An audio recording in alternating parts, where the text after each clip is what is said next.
All right, we are halfway through already.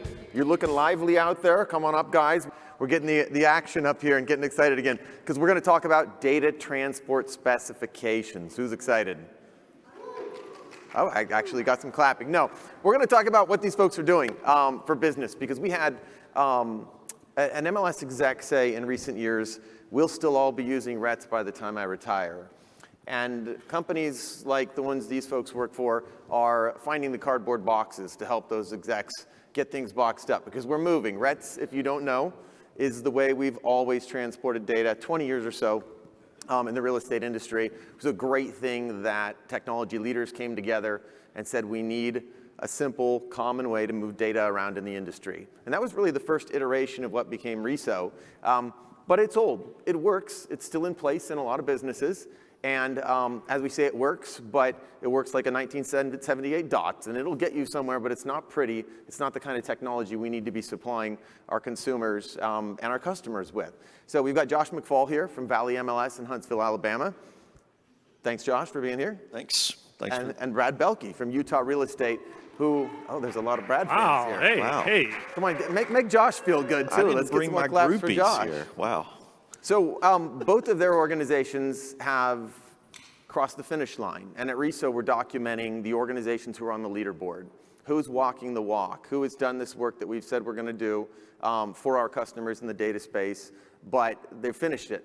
They're 100%. And there's a lot of companies you'll see on reso.org now that are at 90%, 95, 99. There's a lot of MLSs who still have a lot of work to do for their customers.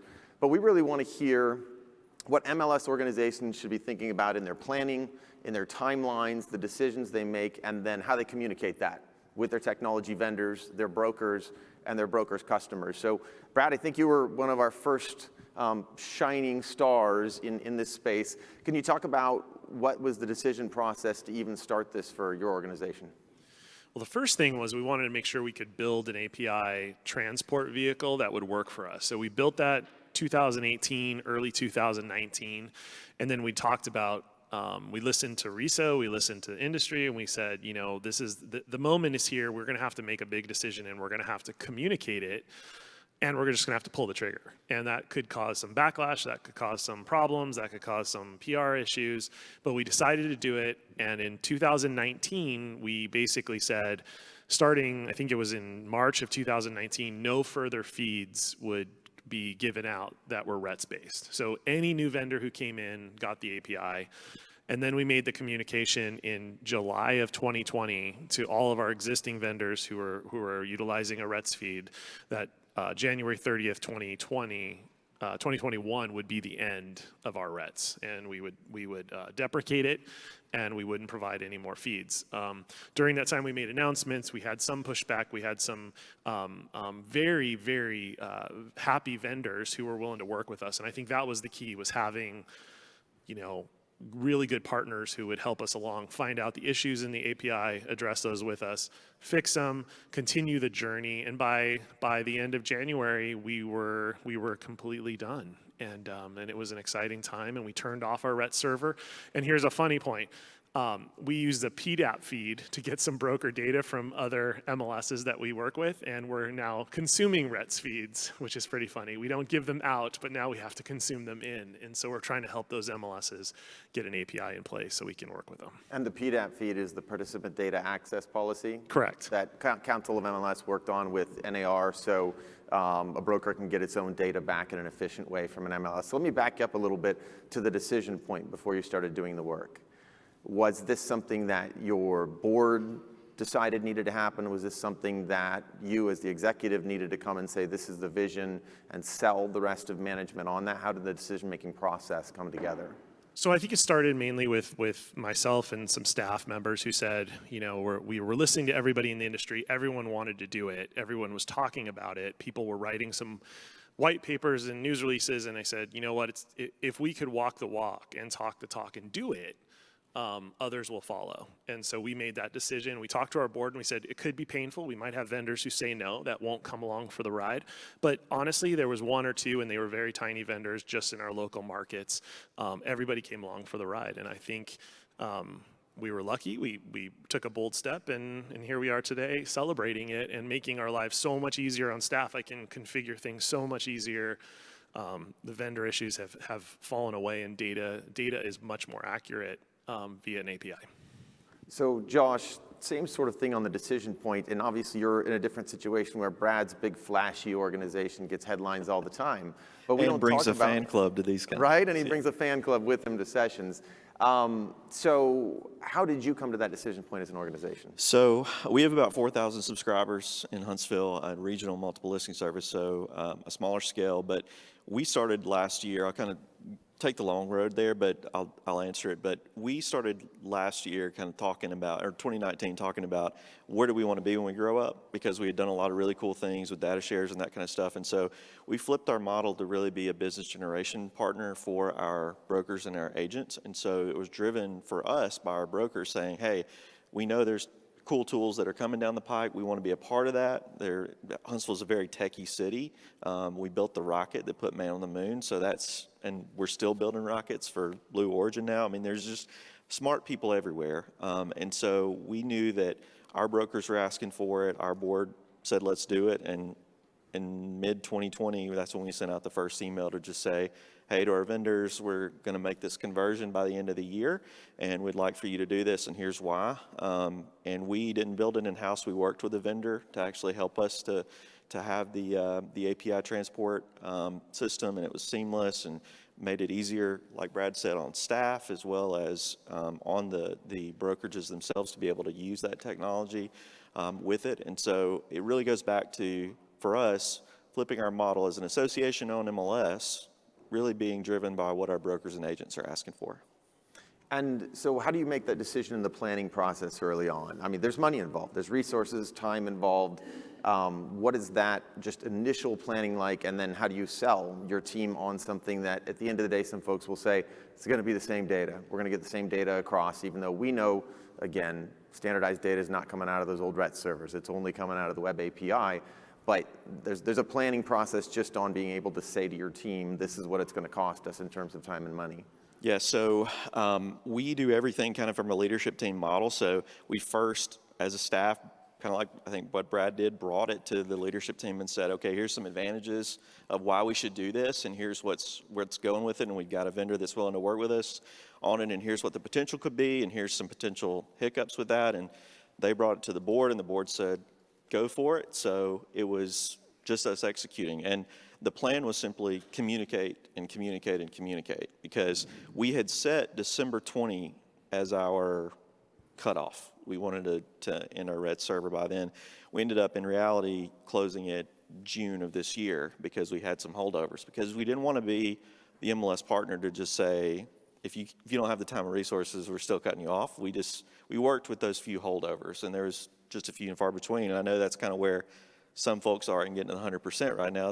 They're kind of waiting on those few holdouts with it. But for the most part, it was, hey, this is going to be really good for me as a vendor, and I'm going to potentially have the ability to do more, which then excited us, because then the brokers and agents can have more access to fast and reliable data to do really cool things with. What do you think, just rough percentage-wise, how many of your vendors was this a very big, difficult thing they didn't want to do? So my team, who I have to give amazing props to, who actually did this, our MLS team led by Rhonda Ricketts, our director, tells me that literally on a day-to-day basis, there was nobody that was like the grudge of like, I'm not doing this. It was more like, oh yeah, I need to do that, and I need to make somebody make that their priority on my team. So it was simply that over communicating, talking to them on a consistent basis, and having those, sometimes even just phone calls instead of just emails. Hey, what do we need to do to walk you through this, and what other assistance can we do? And our vendor, along with our staff, got them through it.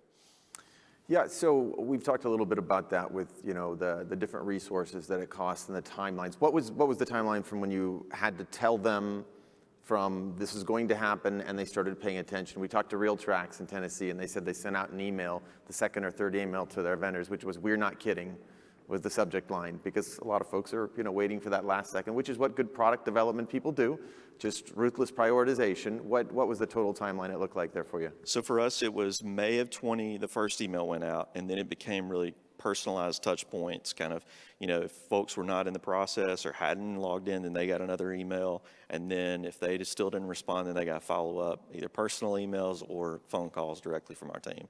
Okay. And then, like I said, we'd planned for December. In reality, it was June of this year.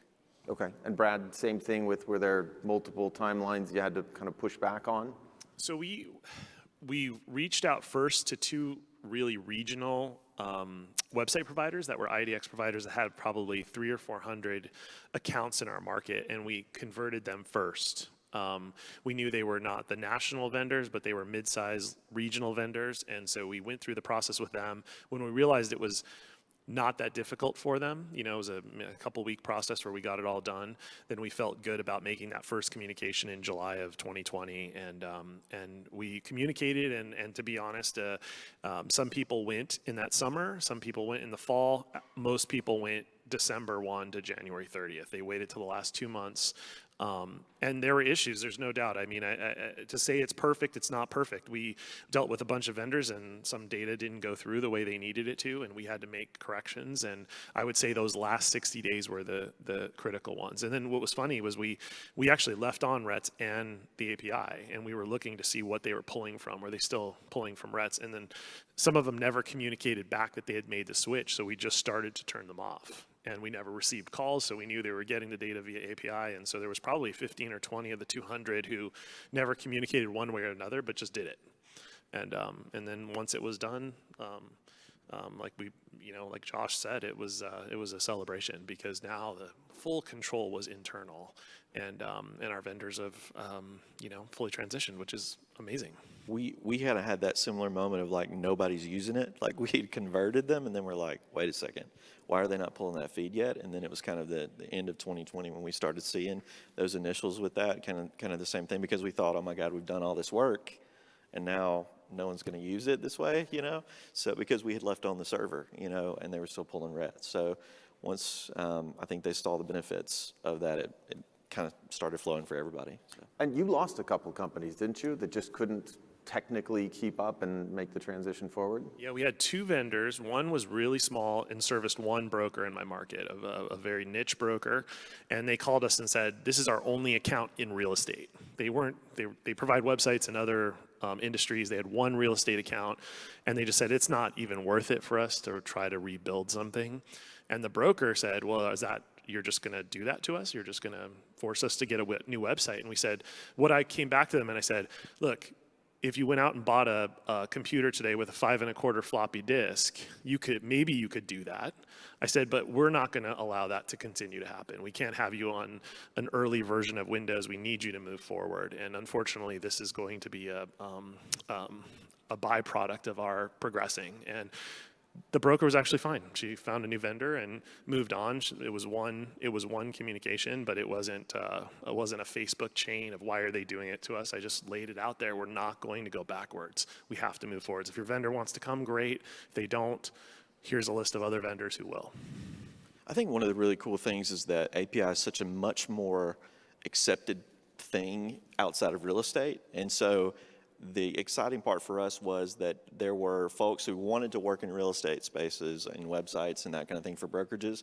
They couldn't before because they didn't understand RETs, and it was we were educating them on that. And now the possibilities we have with API because of that move, I think, is really exciting for what the future looks like. So we're talking a lot about MLSs collaborating today. Obviously, you've got a story to tell with MLS Aligned that you're working on, but sort of the leading edge for that API conversion for those MLSs. How would you describe that collaboration with that group? So it was everybody knows we need to do these things, right? So everyone knows we need to offer a solution. What's the best solution?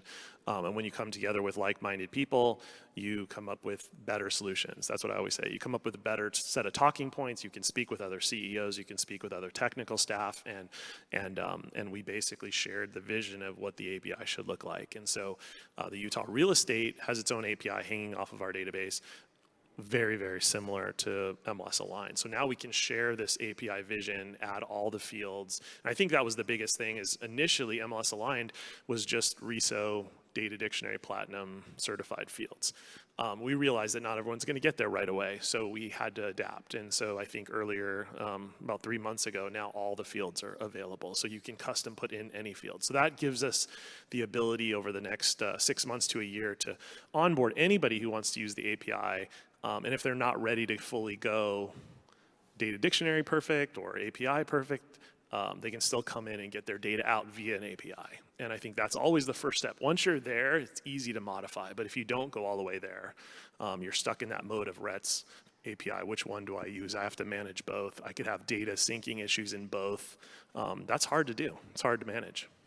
Do you see this MLS collaboration expanding? I mean, does your organization look at that in terms of technology, that you should be partnering with other MLSs going forward? Yeah, we started in Alabama 2016, I guess, working with 5 other MLSs around the state, kind of collaborating and figuring out how we could do things smarter, not harder, and got some really cool ideas from that, and a data share that's now a single database that any MLS in the state can jump in on with just paying the fee to get their technology hooked into it. It doesn't cost anything, but again, it benefits brokers and agents, because when you talk to brokers and agents about the pain points, they're not thinking about all the things that Brad and I are thinking about on a daily basis as the CEO. They're thinking about how do they keep their agents and how they make more money.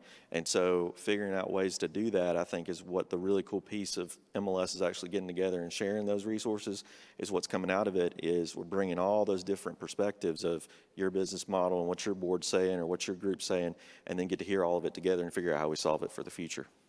I just want to add one thing about the APIs aren't perfect either. I mean, I think that we're not talking about one perfect technology to another perfect technology, but it's the evolution of better technology. And as an example, we would run into 2 to 3 RETS issues a month with our database, syncing issues, vendor issues, pulling from RETS.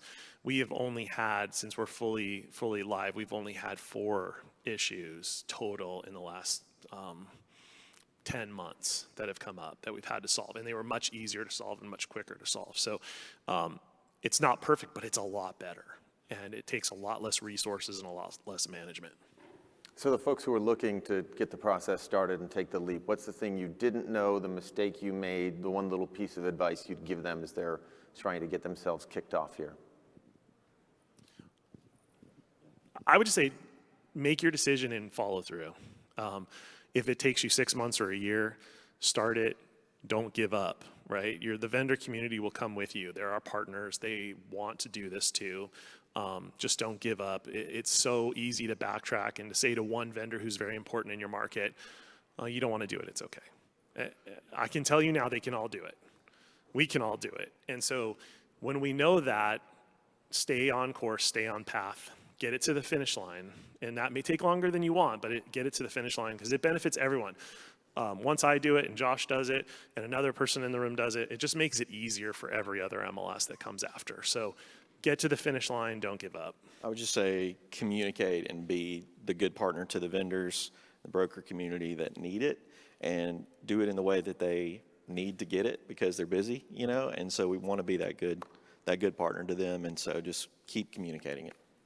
Thank you both for your leadership on this. It's a big deal and we appreciate it. Can we all give them a big hand? Thank you.